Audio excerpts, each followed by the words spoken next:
Shake it like you mean it, baby. Come on and dance with it. Come on. Shake it like you mean it, baby. Come on and dance with it. Stories, pictures में stories क्या होती हैं, ये question बार बार मुझसे पूछा जाता है और आज बताने के लिए हाजिर है अशोक वर्मा। हर पिक्चर में स्टोरी होती है, लेकिन द प्रॉब्लम इज कि वो स्टोरी बयां हो पाती है या नहीं हो पाती। आपके व्यूअर्स उस स्टोरी से रिलेट कर पाते हैं या नहीं कर पाते हैं। जैसे कि हर मूवी में स्टोरी होती है लेकिन सारी मूवीज हिट नहीं होती। जैसे कि हर किताब में एक स्टोरी होती है लेकिन वो स्टोरी चलती है या नहीं चलती। सारा खेल इसी के बारे में है और इसी को मैं समझाने की कोशिश करूंगा। आपका दोस्त, आपका यार, आपका हमदम, आपका प्यार, अशोक वर्मा। तो सबसे पहले हम जानने की कोशिश करेंगे कि भाई स्टोरीज होती क्या है। स्टोरीज बहुत तरह तरह की स्टोरीज होती हैं। स्टोरीज होती हैं ऑडिबल स्टोरीज, जैसे कि आपकी दादी, आपके पापा, आपका भाई आपको एक स्टोरी सुनाता है। स्टोरीज होती हैं किताबों में, जहां पर लिखकर स्टोरी बयां की जाती है। स्टोरीज होती हैं मूवीज में, जहां पर बहुत सारे एलिमेंट्स को जोड़कर स्टोरीज आपके दिमाग में डाली जाती है। लेकिन यहां पर आपके पास बहुत सारे एलिमेंट्स हैं। जब आप किसी को बोलकर स्टोरी सुना रहे हो तो आपके पास शब्द हैं, आप एक एक चीज़ को एक्सप्रेस कर रहे हो। जब किताबों में स्टोरी लिखी होती है तो वहाँ पर उस कहानी को बयां करते हो बहुत सारे पन्नों में। मूवीज़ में म्यूज़िक का साथ लिया जाता है, साउंड इफ़ेक्ट्स का साथ लिया जाता है, अलग अलग एंगल्स का साथ लिया जाता है, तब जाकर वो मूवी की एक स्टोरी बनती है। स्टोरीज़ करती क्या हैं? स्टोरीज़ से होता क्या है? स्टोरीज़ आपको मजबूर करती हैं सोचने के लिए। स्टोरीज़ आपके अंदर इमोशंस जगाती हैं। स्टोरीज़ आपको एक दूसरी दुनिया में ले जाती हैं। स्टोरीज़ एक माहौल डेवलप करती हैं। स्टोरीज़ आपको मूड के बारे में बताती हैं। स्टोरीज़ आपको एक मैसेज देती हैं। स्टोरीज़ आपको चौंकाती हैं। स्टोरीज़ आपको डराती हैं। स्टोरीज़ आपको रुलाती हैं। तो अब ये सारी चीज़ें किस तरह से आप एक फ़ोटो के अंदर, एक पिक्चर के अंदर कैसे डेवलप करो? कितना मुश्किल है, बहुत मुश्किल है, बहुत मुश्किल है। अलग अलग तरह की स्टोरीज में अलग अलग चीज़ों का सहारा लिया जाता है। पिक्चर्स में स्टोरी को डेवलप करने के लिए हम फोटोग्राफी के डिफरेंट एलिमेंट्स को यूज़ कर सकते हैं, जिसको हम कह सकते हैं कि कॉम्पोजिशन के रूल्स को, एक्सपोजर को, शटर स्पीड को, डेप्थ ऑफ फील्ड को, एंगल ऑफ व्यू को, लीडिंग लाइंस को, लेयर्स को। और हम फोटोग्राफी में यूज़ कर सकते हैं मूड को। हम कौन सा मीडियम यूज़ कर रहे हैं, हम कलर्स को यूज़ कर रहे हैं, हम ब्लैक एंड वाइट्स को यूज़ कर रहे हैं, हम टोन्स को यूज़ कर रहे हैं। हम फोटोग्राफी में अलग अलग एलिमेंट्स को जोड़कर एक स्टोरी को क्रिएट कर सकते हैं, जहाँ पर आपका एक मेन सब्जेक्ट है, जहाँ पर आपकी फोरग्राउंड है, जहाँ पर आपकी बैकग्राउंड है, लाइट को, एक्सपोजर को यूज़ करते हो, जहाँ पर आप लोगों के एक्सप्रेशंस को यूज़ करते हो, ताकि आपके व्यूअर तक एक स्टोरी पहुँच पाए। जिस स्टोरी में ना कोई शब्द हैं, जिस स्टोरी में ना साउंड है, जिस स्टोरी में ना कोई बैकग्राउंड म्यूजिक है, जिस स्टोरीज में कुछ नहीं है, सिर्फ एक सिंपल पिक्चर है जिसके द्वारा आपको ये सारी भावनाएं, ये सारे इमोशंस आपके व्यूअर तक पहुंचाने हैं, जिसको देखकर आपका व्यूअर रुके, कुछ सोचे, जिसको देखकर आपके व्यूअर के दिमाग में कोई कुलबुली मचे। तो क्या है, कैसे हो सकता है ये? सबसे पहली चीज़ है कि आपको फोटोग्राफी की नॉलेज होनी चाहिए और पूरी पकड़ होनी चाहिए फोटोग्राफी के ऊपर। तभी आप एक स्टोरी को डेवलप कर पाओगे, तभी आप एक स्टोरी को एक पिक्चर में ला पाओगे। क्यों? क्योंकि हम अक्सर बहुत सारी चीज़ें दिमाग में सोचते हैं। जब तक जो चीज़ हमारे दिमाग में है हम उसको फोटोग्राफी के द्वारा अपने पिक्चर में नहीं ला पाएंगे तो हम एक स्टोरी को डेवलप नहीं कर पाएंगे। सपोज़ मैंने सोचा कि मुझे डार्क पिक्चर चाहिए, लेकिन मुझे फोटोग्राफी में पता ही नहीं कि डार्क पिक्चर कैसे आती है। सपोज़ मुझे लीडिंग लाइंस यूज़ करनी है, लेकिन मुझे पता ही नहीं है कि मैं वो लीडिंग लाइंस किस तरह से यूज़ करूं, या कॉम्पोजिशंस के क्या रूल होते हैं मैं जानता ही नहीं हूं, तो मैं कैसे एक स्टोरी को डेवलप कर पाऊंगा? तो जब तक मैं अपनी फोटोग्राफी के ऊपर 100% पकड़ नहीं रख पाता हूं, जब तक मैं वो प्रोड्यूस नहीं कर पाता हूं जो मैं सोच रहा हूं, तो मैं स्टोरी डेवलप नहीं कर सकता हूं। आप अपनी फोटोग्राफी को इतना मजबूत बना लो कि आप जो सोचो वो प्रोड्यूस कर पाओ हर बार, हमेशा। तभी आप एक पिक्चर में स्टोरी डेवलप कर पाओगे। नहीं तो आप सिर्फ सोचते रह जाओगे और स्टोरी नहीं आएगी, आ ही नहीं पाएगी।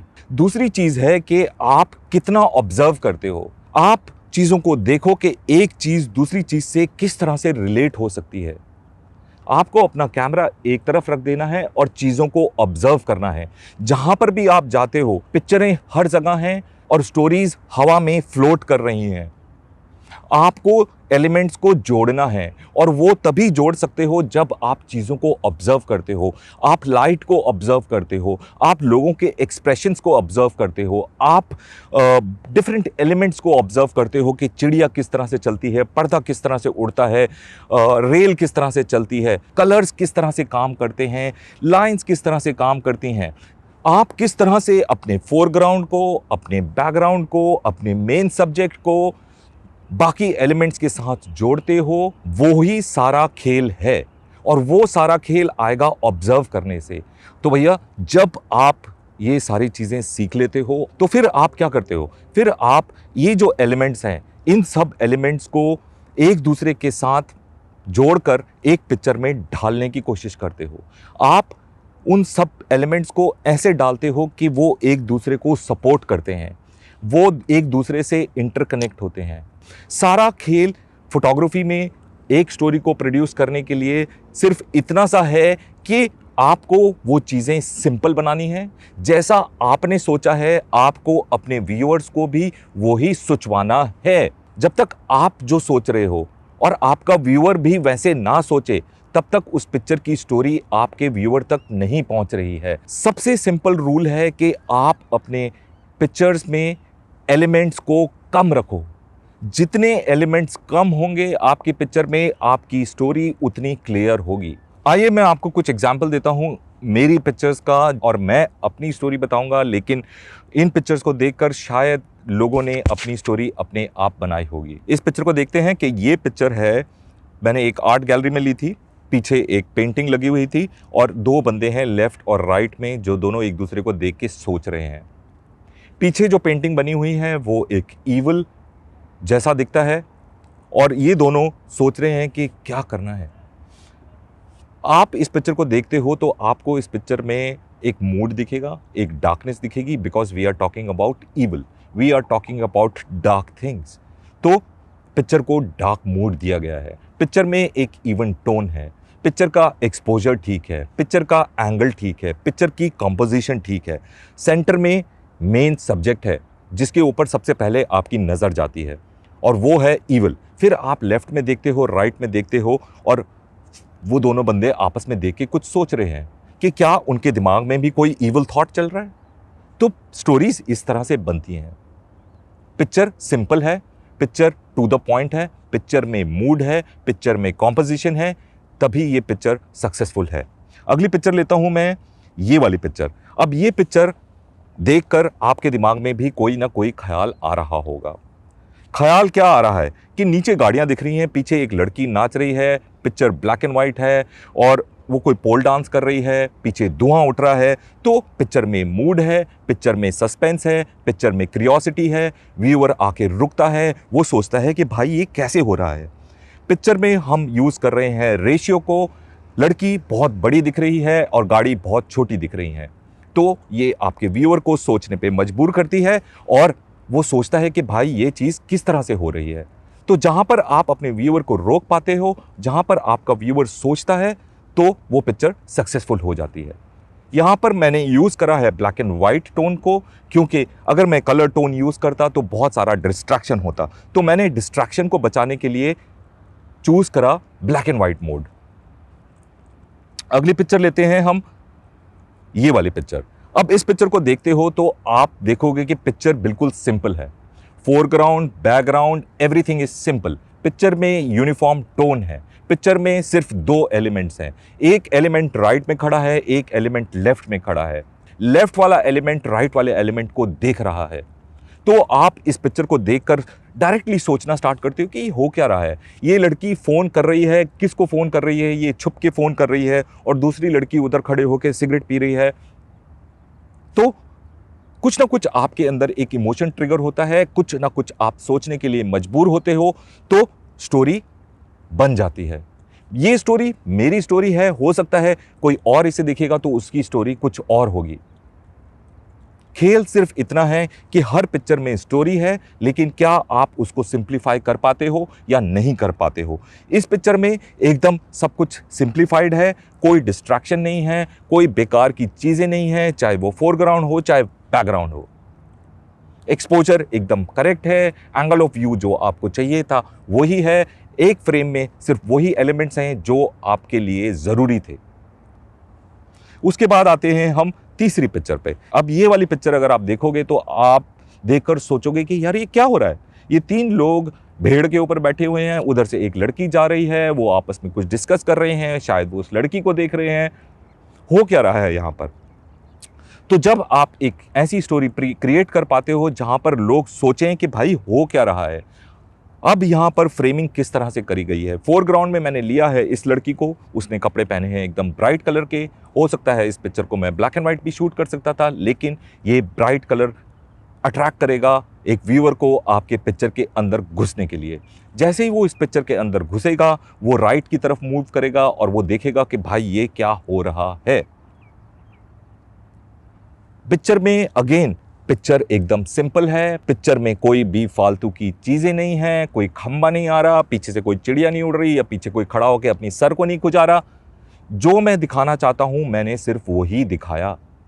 जब आप जो दिखाना चाहते हो सिर्फ वही दिखाते हो, करेक्ट एक्सपोजर देते हो, करेक्ट कॉम्पोजिशन करते हो, डिफरेंट एलिमेंट्स को यूज़ करते हो, तो आपकी पिक्चर हो जाती है सक्सेसफुल और आपकी जो कहानी है वो आपके दर्शकों तक पहुंच जाती है। इसके बाद आते हैं हम अगली पिक्चर पर, और ये पिक्चर है black and white picture. Black and white picture इसलिए यूज़ करी गई, सबसे पहले आपकी आंख जाती है, पीछे लिखा है RIP। RIP का मतलब है रेस्ट इन पीस, यानी कि कोई मर गया है। बीच में एक चेन है जो कि एक बैरियर की तरह काम कर रही है। पीछे एक औरत जा रही है जिसकी शक्ल भी नहीं दिख रही है। आगे एक कुर्सी है जो खाली पड़ी है, यानी कि कोई मर गया है जिसकी वो कुर्सी खाली हो गई है। औरत उदास है, उसका सर नीचे की तरफ है, बीच में वो चेन है, दैट इज द बैरियर।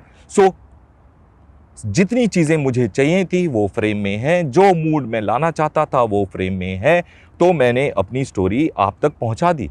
बाकी आपके व्यूअर्स के ऊपर है कि वो उसमें क्या इंटरप्रेट करते हैं। ये वाली पिक्चर देखेंगे तो ये भी एक मॉल में पिक्चर खींची गई है। मैंने बहुत वेट करा कि बेकार की एलिमेंट्स को मैं अवॉइड कर पाऊँ। मुझे सिर्फ जो बैकग्राउंड में एक लड़का था और एक लड़की का पोस्टर लगा है, सिर्फ वही दिखाना था। और मैं बहुत देर तक वेट करता रहा, फिर मुझे मिला एक बंदा जो अपना शायद कुछ सोचता हुआ जा रहा था और वो उस पिक्चर से रिलेट करता है। एक एलिमेंट दूसरे एलिमेंट के साथ कनेक्ट हो रहा है। बेकार की चीज़ें नहीं हैं। पिक्चर ब्लैक एंड वाइट है, there is no distraction in the pictures. Picture to the point है, क्योंकि जो पिक्चर पीछे दिख रही है उसमें एक लड़का एक लड़की एक साथ हैं। इधर एक ये लड़का उदास सा जा रहा है, ऐसा लगता है कि इसको उस लड़की ने छोड़ दिया है और ये बिल्कुल टूट गया है और ये अपना सर नीचे करके जा रहा है। तो स्टोरी आ गई। तो आप अपने पिक्चर में से बेकार के एलिमेंट्स जब निकाल देते हो, राइट कॉम्पोजिशन करते हो, राइट मोमेंट के लिए वेट करते हो, तो आपकी पिक्चर सक्सेसफुल हो जाती है और आपकी स्टोरी आपके व्यूअर्स तक पहुंच जाती है। जब तक आप अपनी पिक्चरों में से जो फालतू के एलिमेंट्स हैं उनको एलिमिनेट नहीं करोगे और जो रिक्वायर्ड एलिमेंट्स हैं उनको एक साथ नहीं डालोगे, जब तक ये सारी चीज़ें एक साथ एक फ्लो में एक यूनिटी में काम नहीं करेंगी, तो आपकी जो स्टोरी है वो आपके व्यूअर तक नहीं पहुंचेगी। ट्रस्ट मी, नहीं पहुंचेगी। एक पिक्चर में स्टोरी पता है किस तरह से काम करती है? आप सिर्फ केवल हिंट देते हो अपने व्यूअर्स को। आपकी जो पिक्चर है वो एक पजल होनी चाहिए कि वो कुछ सोचें, जिसको देखकर वो रुके, जिसको देखकर वो बोले कि अरे ये कैसे हुआ, अरे ये कितनी अच्छी पिक्चर है, अरे यार क्या लाइटिंग है, अरे यार क्या एक्सप्रेशंस हैं। आपकी पिक्चर में surprise element, suspense element, emotions, आपकी पिक्चर में मूड होना बहुत ज़रूरी है। तो आप एक मसाला प्रोड्यूस करके अपने व्यूअर्स को दे रहे हो अपनी पिक्चर्स के द्वारा, आप उसको पूरी स्टोरी नहीं बता रहे हो। मैंने देखा है कि लोग अपनी पिक्चर्स के नीचे पूरी कहानी लिख देते हैं, तब आप सिर्फ लिखकर अपनी पिक्चर को सपोर्ट कर रहे हो, क्योंकि आपको पता है कि आपकी पिक्चर में वो चीज़ दिख नहीं रही है। अगर आपकी पिक्चर में दम है तो उन्हें शब्दों की ज़रूरत नहीं है। जब मैं कहता हूं कि आपकी पिक्चर में स्टोरी होनी चाहिए तो उसका मतलब ये नहीं है कि एक राजा था, एक रानी थी। आप अपनी कहानी के साथ पिक्चर को स्टार्ट करते हो, लेकिन जो आपका व्यूअर है उस कहानी को अपने हिसाब से बुनकर वहां पर ख़त्म करता है। एक ही पिक्चर में एक बंदा देखता है तो उसको लगता है कि इसमें ये कहानी है, दूसरा बंदा देखता है तो उसको लगता है कि इसमें ये कहानी है, तो आप सक्सेसफुल हो। और ये सारी चीज़ें तभी हो पाती हैं जब आपका विजुअल एकदम क्लीन है, टू द पॉइंट है, सारे एलिमेंट एक दूसरे के साथ मिलकर फ्लो कर रहे हैं, सपोर्ट कर रहे हैं, चाहे वो कोई भी एलिमेंट्स हों। तक आपके विजुअल थॉट प्रोवोकिंग नहीं है, जब तक आपका विजुअल आपके व्यूअर को रोकता नहीं है, तो आपकी कहानी फेल है। शुरू में ये होता है कि आप एक जगह जाते हो, आप कुछ चीज़ देखते हो, आप फोटो खींच के वापस आ जाते हो। आप अपने दिमाग में वो कहानी जोड़कर लाते हो जो आपने देखा, लेकिन आप ये नहीं सोचते हो कि क्या आप उस कहानी को अपने व्यूअर तक पहुंचाने के लिए सक्षम हो या नहीं हो। आप अपने दिमाग में सिर्फ लेके बैठे होते हो कि मैंने वहाँ ये चिड़िया देखी थी, ये उड़ रही थी, इसका पंख कटा हुआ था। चाहे वो आपकी पिक्चर में दिख रही है या नहीं दिख रही, लेकिन आप उसी के साथ जीते रहते हो। आपको अपनी पिक्चर डिटैच होके देखनी है। आपको अपनी पिक्चर इस तरह से देखनी है कि जैसे कोई एक थर्ड पर्सन देख रहा है, और आपको ये सोचना पड़ेगा कि क्या अगर इसे कोई और देखेगा तो क्या उसे भी वही दिखेगा जो मैं देख रहा हूँ? क्या वो भी यही सोचेगा जो मैंने सोचा था? क्या जो चीज़ें मैं दिखाना चाहता हूँ वो साफ सुथरी अब मेरे व्यूअर्स को दिखेंगी? क्या वो इस पिक्चर को देखकर रुकेगा? जिस दिन आप ये कर लेते हो उस दिन आप आगे बढ़ जाते हो कहानी को प्रोड्यूस करने में अपनी पिक्चर्स के द्वारा। आई होप कि अब तक आपके दिमाग में ये बात बैठ गई होगी कि एक पिक्चर में स्टोरी कैसे लाई जाती है, क्या चीज़ों की ज़रूरत होती है, किस तरह से एक पिक्चर को स्ट्रॉन्ग बना सकते हो अपनी स्टोरी के द्वारा। स्टोरी जो आपके दिमाग में है उसे आपको ढालना है अपनी पिक्चर के अंदर। जिस दिन आप ये सारी चीज़ों को सुन लेते हो, समझ लेते हो और एग्जीक्यूट करते हो, तो आपकी पिक्चर में जो स्टोरी है वो आपके व्यूअर तक पहुंचेगी। तो इसी के साथ समाप्त करते हैं आज का ये रंगारंग कार्यक्रम। Till the next time we meet again, take care, bye bye and ciao. मिलते हैं फिर हम अगले वीडियो में। बाय बाय, चाओ। चले तो मिल लो। जाओ जाओ जाओ जाओ जाओ। अबे मैं गिर जाऊंगा।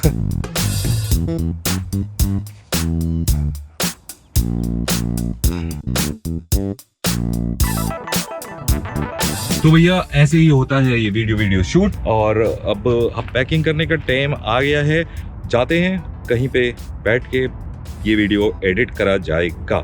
और मैं यहाँ पर खड़ा हूँ आपके साथ। ये लोकेशन है जहाँ पर मैं शूट कर रहा था। मेरे पीछे है पानी और मेरे साथ खड़ी थी मेरी नानी। इसे कहते हैं शारजा का कॉर्निश। और ये हमारी धन्नो पीछे खड़ी है बेचारी। ये धन्नो दिख रही है। इसी तरह से काम करता है अशोक वर्मा। सुबह सुबह निकल के आपके लिए वीडियो बनाने आ गया।